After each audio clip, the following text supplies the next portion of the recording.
G'day ladies and gentlemen, welcome back to Aussie Starcraft as we bring you a continuation of the tournament games from MLG's Game On.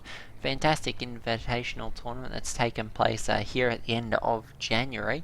So as we come to the end of day one, what a great day one it's been. We've seen a lot of ZVP matchups. We are in the very last series of the day. It's going to be Puck from Team IvD in the bottom right hand corner of Heavy Rain versus Root Catz, playing under his moniker The Gun Run, but is in fact Root Catz, the founder and leader of Team Root.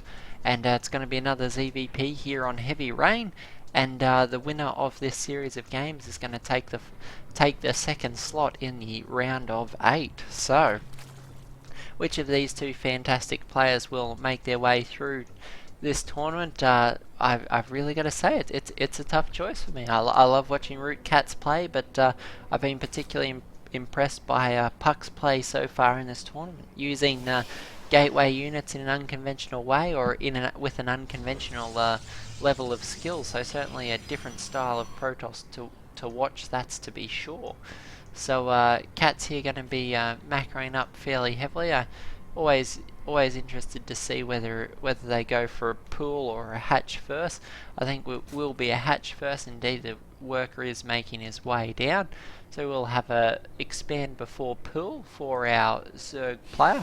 Looks like a Puck going for a standard opening. We haven't actually seen him deviate from this a single time thus far in the tournament, so not surprised to see it from him again. Generally grabs gateway then his gas, and quite frequently relies on some early stalker pressure. So we'll see if Puck begins producing some stalkers, or whether he indeed goes for some other sort of play.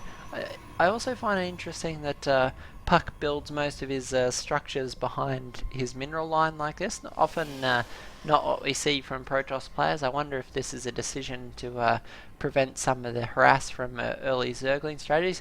Oh, and we have classic Catz coming up. Catz actually expanding into Puck's expansion. This is a classic Catz move. Catz loves to do it.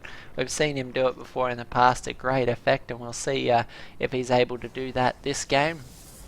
We have Puck actually managing to scout this out now, so he does know what's up.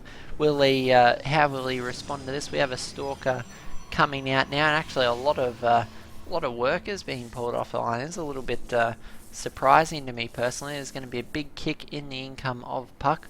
Puck will likely kill the hatchery, but even if he does, it can be even as it gets close to completion, Catz can cancel this, and he will have delayed mining quite considerably. If we look at the income tab at the moment, it does show a significant advantage for our Zerg player, and it's just occupying quite a lot of workers' time. So Catz getting a little bit of an edge, even being a bit sneaky. Actually, yep, does cancel the hatchery, so all he lost was 75 resources, and as you'd be aware, workers harvest far quicker than that. Those 8 or 9 workers probably cost Puck 200 or 300 minerals. So not nice choice there. Now choosing to try and preserve it by warping in an extractor. So consistent annoyance from Catz seems to be the name of the game.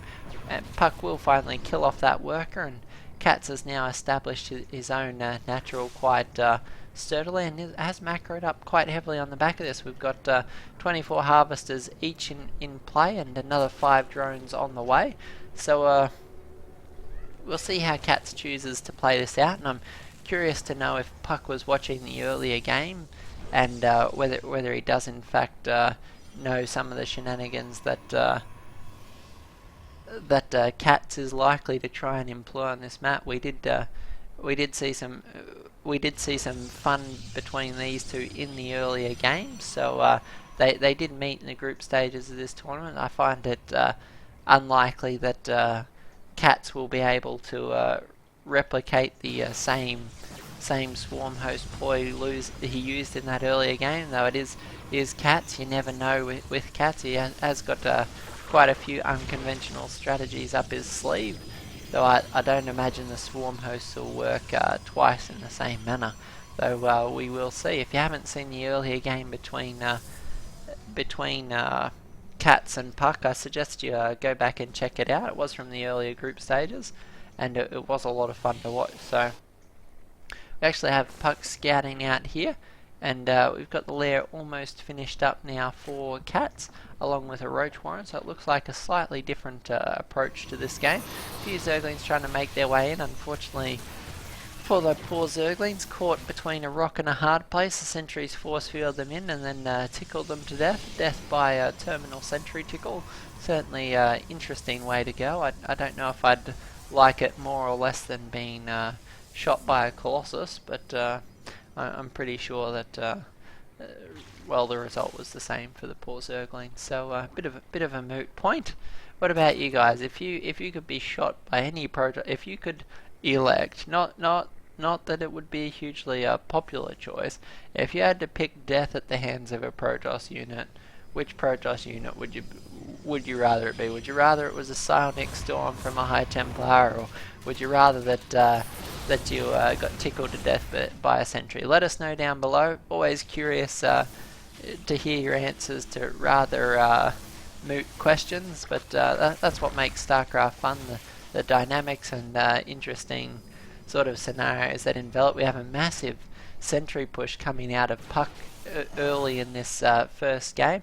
We'll see if he's actually hallucinating a lot of units here. Will these units soak up some damage? And it looks like they're actually soaking up a good deal of the damage here. These hallucinated zealots taking a pounding from the Queen, and this could be actually quite devastating for Catz here. A lot of energy still on these force fields. The ramp could well find itself force field in the next moment or two. A lot of stalkers actually following this up, and we have Catz trying to evac with all of his workers as the infestation pit goes down. So we had Catz trying to replicate his swarm host successes of the earlier game, but unfortunately his swarm host spawned in the middle of a nightmare of Protoss units.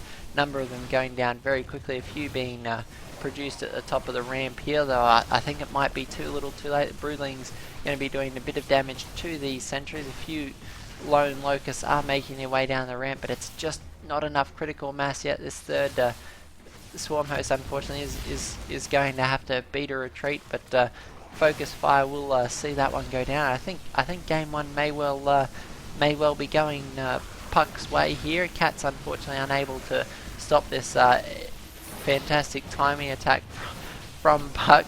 Catz actually trying to bring his workers back into the fray to try and defend his main base, but being force fielded out of the ramp and plucked off by these this Stalker Assassin squad.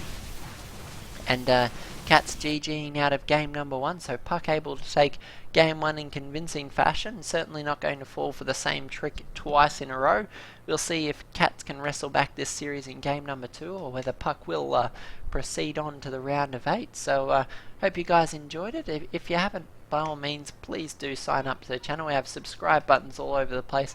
There's a link on the video, there's a link in the description down below, there's a link up on the header. There's pretty much a link everywhere. You can't miss it. By all means, please subscribe. I'd love to see you on the channel again, and we will catch you all in the next video. Thanks, guys.